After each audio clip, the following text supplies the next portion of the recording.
प्यारे बच्चों, फिर से स्वागत है आप सभी का मेरे YouTube channel Hindi study with Akhilesh में। आशा करता हूं कि आप सभी स्वस्थ होंगे। बच्चों, आज की चर्चा का विषय है आपकी पाठ्य पुस्तक आरोह के काव्य खंड का पाठ 3। पाठ का नाम है पथिक। कवि हैं राम नरेश त्रिपाठी जी। आइए पाठ की भूमिका देख लेते हैं। प्रस्तुत अंश छायावाद पूर्व की खड़ी बोली के महत्वपूर्ण कवि राम नरेश त्रिपाठी के पथिक शीर्षक खंड काव्य के पहले सर्ग से लिया गया है। इसमें इस दुनिया के दुखों से विरक्त काव्य नायक पथिक प्रकृति के सौंदर्य पर मुग्ध होकर वहीं बसना चाहता है। आइए बच्चों, सबसे पहले इसका हम शब्दार्थ देख लेते हैं। प्रतिक्षण, हर क्षण, नूतन, नया, वेश, रूप, रवि, सूर्य, थिरक रही, नृत्य कर रही, वारिद, बादल, घन, बादल, बिचरू, विचरण करूं, रत्नाकर, समुद्र, हौसला, हिम्मत या उत्साह, महिमामय, महिमा से युक्त। आइए बच्चों, अब हम इसकी पंक्तिबद्ध रूप से व्याख्या सुन लेते हैं। समुद्र के किनारे खड़ा होकर पथिक प्रकृति के मनोरम दृश्यों का आनंद ले रहा है।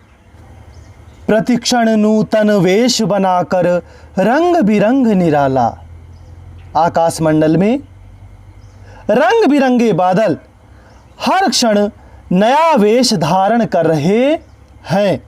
आकाशमंडल में रंग बिरंगे बादल हर क्षण नया वेश धारण कर रहे हैं। रवि के सन्मुख थिरक रही है नभ में वारिद माला, और उन रंग बिरंगे बादलों की मालाएं सूर्य के सम्मुख आकर नृत्य करती हुई प्रतीत हो रही हैं। उन रंग बिरंगे बादलों की मालाएं सूर्य के सम्मुख आकर नृत्य करती हुई प्रतीत हो रही हैं। नीचे नील समुद्र मनोहर, ऊपर नील गगन है। नीचे की ओर नीले रंग का समुद्र का दृश्य अत्यंत मनोहारी है और ऊपर की ओर नीला आकाश चारों तरफ विस्तृत रूप से फैला हुआ है। नीचे की ओर नीले रंग के समुद्र का दृश्य अत्यंत मनोहारी है और ऊपर की ओर नीला आकाश चारों तरफ विस्तृत रूप से फैला हुआ है। घन पर बैठ बीच में विचरूं, यही चाहता मन है। प्रकृति के इस अनुपम और मनोरम दृश्य को देखकर पथिक यह कल्पना करता है कि वह बादलों पर बैठकर धरती और आकाश के मध्य विचरण कर सके। प्रकृति के इस मनोरम और अनुपम दृश्य को देखकर पथिक यह कल्पना करता है कि वह बादलों पर बैठकर धरती और आकाश के बीच विचरण कर सके। रत्नाकर गर्जन करता है, मलया नील बहता है। पथिक प्रकृति के अनुपम सौंदर्य का वर्णन करते हुए आगे कहता है कि समुद्र अपनी ऊंची ऊंची लहरों के द्वारा गर्जना कर रहा है और मलया नील बहता है, और चंदन के वृक्षों से युक्त पर्वत से शीतल और सुगंध से युक्त हवा बह रही है। और चंदन के वृक्षों से युक्त पर्वत से शीतल और सुगंध से युक्त हवा बह रही है। हरदम यह हौसला हृदय में प्रिय भरा रहता है।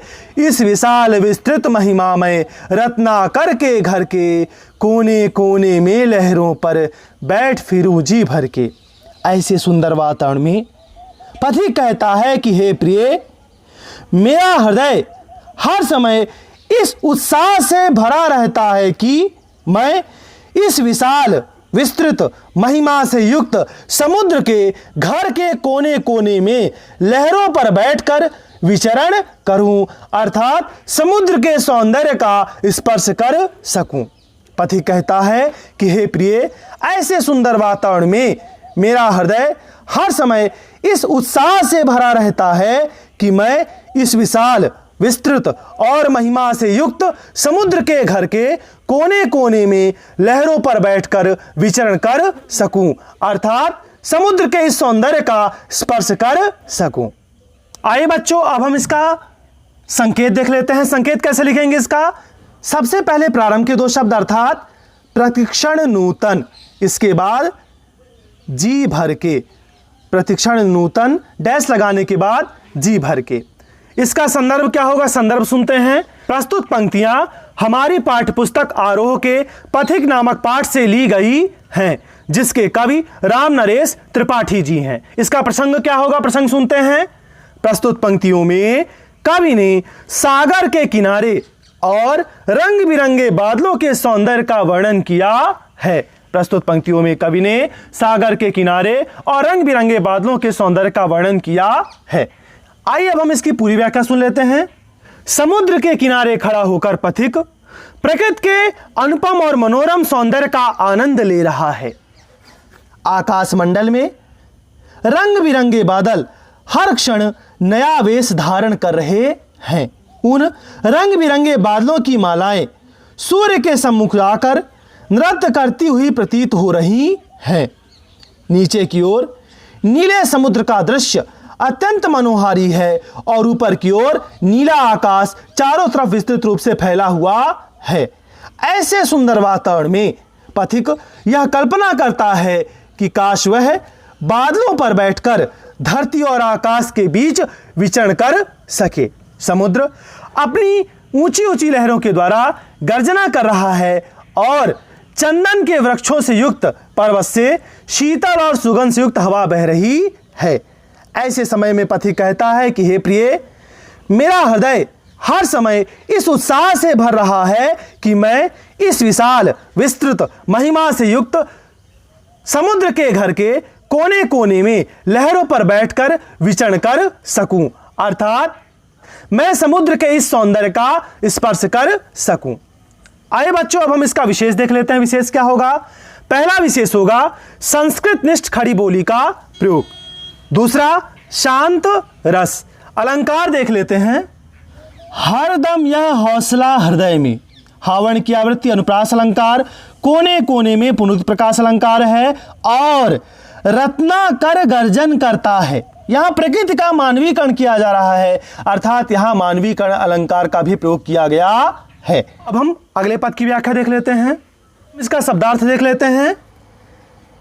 जलनिधि समुद्र, दिनकर सूर्य, बिंब प्रतिबिंब, कमला धन की देवी लक्ष्मी, कंचन मंदिर सोने का मंदिर, कांत सुंदर, कंगूरा गुंबद, निज अपनी, अनुराग प्रेम या स्नेह। आइए अब हम इसका पंक्तिबद्ध रूप से अर्थ सुनते हैं। निकल रहा है जलनिधि तल पर दिनकर बिंब अधूरा। समुद्र के तल पर सूर्य का अधूरा प्रतिबिंब निकल रहा है। समुद्र के तल पर सूर्य का अधूरा प्रतिबिंब निकल रहा है।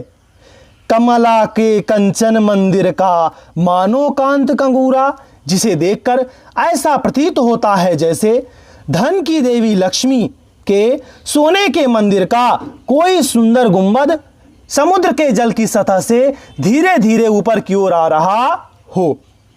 समुद्र के किनारे खड़ा होकर पथिक सूर्योदय के अनुपम दृश्य का वर्णन करते हुए कहता है कि समुद्र के तल पर सूर्य का अधूरा प्रतिबिंब निकल रहा है, जिसे देखकर ऐसा प्रतीत होता है जैसे धन की देवी लक्ष्मी के सोने के मंदिर का कोई सुंदर गुंबद धीरे धीरे समुद्र के जल की सतह से ऊपर की ओर आ रहा हो। लाने को निज पुण्य भूमि पर लक्ष्मी की असवारी, रत्नाकर ने निर्मित कर दी स्वर्ण सड़क अति प्यारी। ऐसा लगता है जैसे समुद्र अपनी पुण्य भूमि पर धन की देवी लक्ष्मी की सवारी का स्वागत करने में रत है और इसके लिए उसने सूर्य की सुनहरी किरणों के द्वारा सुंदर सोने की सड़क का निर्माण कर दिया हो। इसके लिए उसने सूर्य की सुनहरी किरणों के द्वारा सुंदर सोने की सड़क का निर्माण कर दिया हो। निर्भय दृढ़ गंभीर भाव से गरज रहा सागर है। समुद्र भी बिना भय के दृढ़ और गंभीर भाव के साथ गर्जना कर रहा है। लहरों पर लहरों का आना सुंदर अति सुंदर है।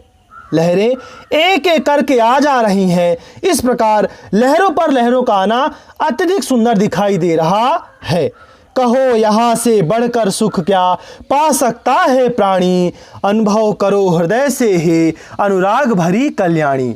पथिक अपनी सहचरी को संबोधित करते हुए कहता है कि हे प्रेम से भरी हुई कल्याणी, तुम अपने हृदय से इस बात का अनुभव करके बताओ कि क्या कोई प्राणी प्रकृति के इस सौंदर्य को देखकर जिस सुख को प्राप्त कर रहा है वह सुख और कहीं से प्राप्त कर सकता है। पथिक अपनी सहचरी को संबोधित करते हुए कहता है कि हे प्रेम से भरी हुई कल्याणी, तुम अपने हृदय से इस बात का अनुभव करके बताओ कि क्या कोई प्राणी प्रकृति के इस सौंदर्य को देखकर जिस सुख को प्राप्त कर रहा है वह सुख और कहीं से प्राप्त हो सकता है। आइए बच्चों, अब हम इसका संकेत देख लेते हैं। संकेत कैसे लिखेंगे? सबसे पहले प्रारंभ के दो शब्द अर्थात निकल रहा है, इसके बाद भरी कल्याणी। निकल रहा है डैश लगाने के बाद भरी कल्याणी। इसका संदर्भ पहले वाले पद की तरह है अर्थात पूर्ववत ही रहेगा, प्रसंग बदल जाएगा। प्रसंग सुनते हैं। प्रस्तुत पंक्तियों में कवि ने सूर्योदय के अत्यंत सुंदर और मनमोहक दृश्यों का वर्णन किया है। प्रस्तुत पंक्तियों में कवि ने सूर्योदय के अत्यंत सुंदर और मनमोहक दृश्यों का वर्णन किया है। आइए अब हम इसकी पूरी व्याख्या सुन लेते हैं। समुद्र के किनारे खड़ा होकर पथिक सूर्योदय के अनुपम और मनोरम दृश्यों का वर्णन करते हुए कहता है कि समुद्र के तल पर सूर्य का अधूरा प्रतिबिंब धीरे धीरे निकल रहा है, जिसे देखकर ऐसा प्रतीत होता है जैसे धन की देवी लक्ष्मी के सोने के मंदिर का कोई सुंदर गुंबद धीरे धीरे समुद्र के जल की सतह से ऊपर की ओर आ रहा हो। ऐसा लगता है जैसे समुद्र अपनी पुण्य भूमि पर लक्ष्मी जी की सवारी का स्वागत करने में रत है। इसके लिए उसने सूर्य की सुनहरी किरणों के द्वारा सुंदर सोने की सड़क का निर्माण कर दिया हो। कल्पना कीजिए आप ऐसे दृश्य का। पति कहता है कि ऐसा लगता है जैसे समुद्र अपनी पुण्य भूमि पर धन की देवी लक्ष्मी की सवारी का स्वागत करने में रत है। इसके लिए उसने सूर्य की सुनहरी किरणों के द्वारा सोने की सुंदर सड़क का निर्माण कर दिया हो। भय से मुक्त दृढ़ गंभीर भाव के साथ समुद्र अपनी लहरों के द्वारा गर्जना कर रहा है। लहरें एक एक करके आ जा रही हैं। इस प्रकार लहरों पर लहरों का आना अत्यधिक सुंदर दिखाई दे रहा है। पथिक अपनी सहचरी को संबोधित करते हुए कहता है कि हे प्रेम से भरी हुई कल्याणी, तुम अपने हृदय से इस बात का अनुभव करो कि क्या कोई प्राणी प्रकृति के इस सौंदर्य को देखकर जिस सुख को प्राप्त कर रहा है वह सुख और कहीं से प्राप्त हो सकता है। आइए बच्चों, अब हम इसका विशेष देख लेते हैं। पहला विशेष होगा संस्कृतनिष्ठ खड़ी बोली का प्रयोग। दूसरा शांत रस। अलंकार देख लेते हैं।